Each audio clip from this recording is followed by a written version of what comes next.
Pada zaman dahulu kala, hiduplah seorang perempuan tua bernama Mbok Serintil.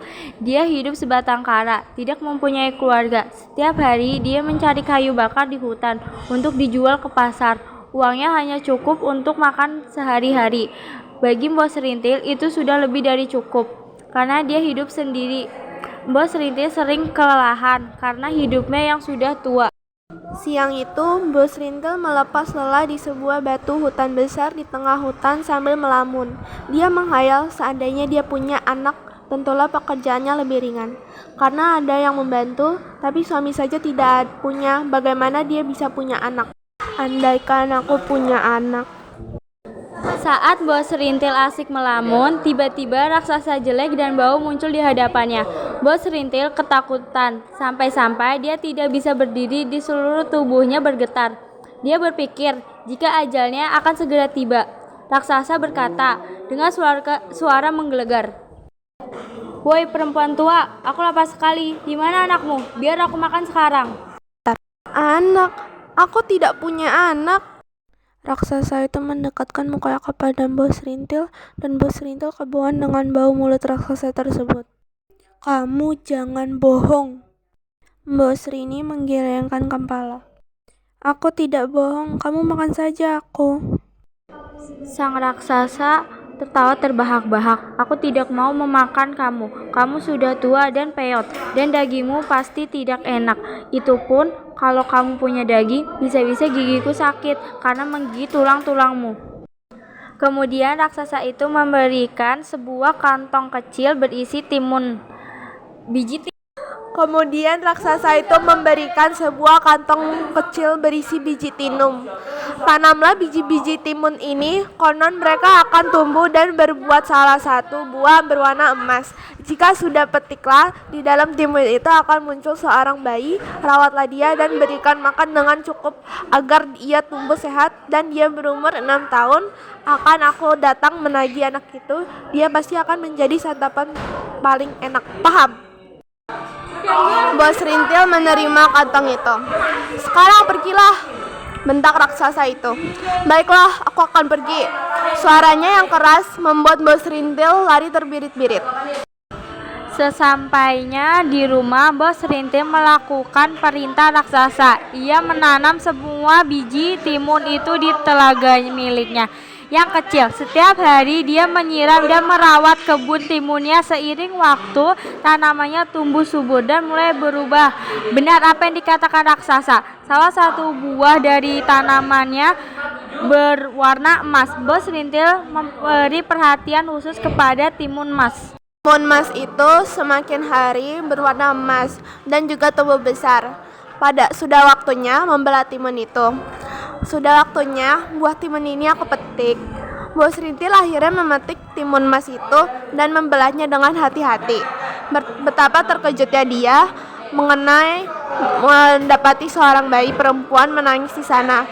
Wah, seorang bayi perempuan yang cantik. Mbok Serintil senang sekali dan mendekap bayi itu. Dia menamai bayi itu Timun Mas. Timun Mas tumbuh menjadi anak yang sehat, aktif, dan terampil. Mbok Serintil tidak berhenti-hentinya bersyukur karena mempunyai anak berbakti seperti Timun Mas. "Sini Mbok, aku bantu," kata Timun Mas. "Iya Timun Mas sayang," kata Mbok Serintil. Namun jika dia teringat dengan janjinya dengan raksasa jahat itu, ia menjadi sedih karena sebentar lagi usia Timun Mas hampir 6 tahun. Kekhawatiran Mbok Serintil terbukti. Raksasa datang untuk menagih janji. Untung saat raksasa datang, Timun Mas sedang pergi ke pasar menjual timun-timun hasil kebun. "Mana anakmu, Nek Tua? Aku sudah tidak sabar ingin memakannya," kata raksasa. Mbok Serintil berusaha menenangkan raksasa itu. Dia berkata kepadanya, "Hai raksasa, Timun Mas masih kecil, belumlah enak dagingnya. Datanglah 2 tahun lagi, pastikan dia menjadi santapan yang lezat," kata Mbok Serintil. Raksasa itu setuju dan berjanji akan datang 2 tahun lagi. "Baiklah, awas ya, aku akan kembali 2 tahun lagi. Hahaha." Bos Rintil terus memikirkan nasib anaknya. Akhirnya suatu malam ia bermimpi. Dalam mimpinya ada seorang petapa yang menyuruh Timun Mas pergi ke atas gunung. "Suruhlah Timun Mas menemui saya," kata petapa. "Baiklah, aku akan sampaikan kepada Timun Mas," kata Bos Rintil.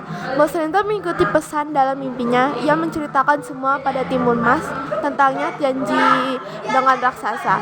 Bos Rintil menyuruh Timun Mas pergi ke tempat petapa itu berada. Timun Mas, anakku, hati-hati ya sayang. Bos Rintil, terima kasih Timun Mas, pamit dulu ya. Timun Mas yang patuh segera menuruti perintah ibunya. Dia menemukan rumah pertapa itu dan menceritakan semua kepadanya. Sang pertapa lalu memberinya 4 kantong yang hanya boleh dibuka jika Timun Mas dalam keadaan berbahaya. Timun Mas ini kakek bawakan 4 kantong benda untuk menyelamatkanmu dari raksasa jahat itu. "Terima kasih, Kek. Timun Mas pamit dulu ya." Timun Mas pulang ke rumahnya, namun saat sampai di rumah, alangkah terkejutnya karena sang raksasa sudah menunggu Bos Rintil. Bos Rintil segera teriak, "Hah, raksasa jahat itu sudah datang, aku takut," kata Timun Mas. "Lari Timun Mas, selamatkan dirimu," kata Bos Rintil.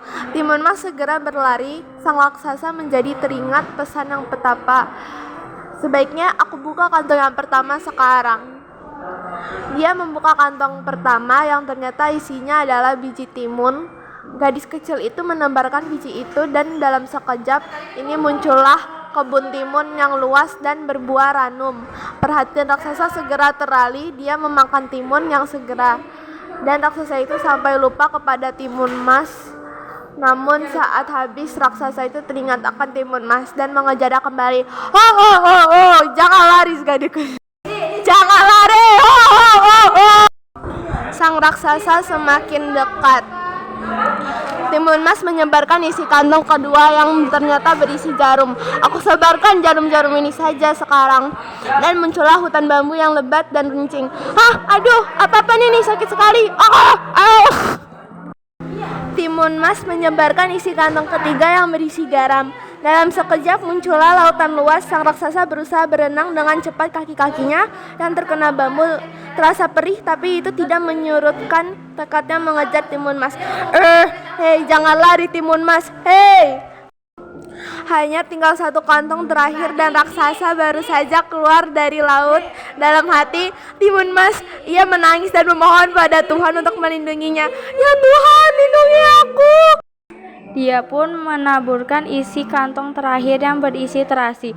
Dalam sekejap muncul lautan lumpur ganas. Sang raksasa yang sudah sangat marah tidak menyadari bahayanya. Dia terjun ke dalam laut lumpur ganasnya dan segera tenggelam.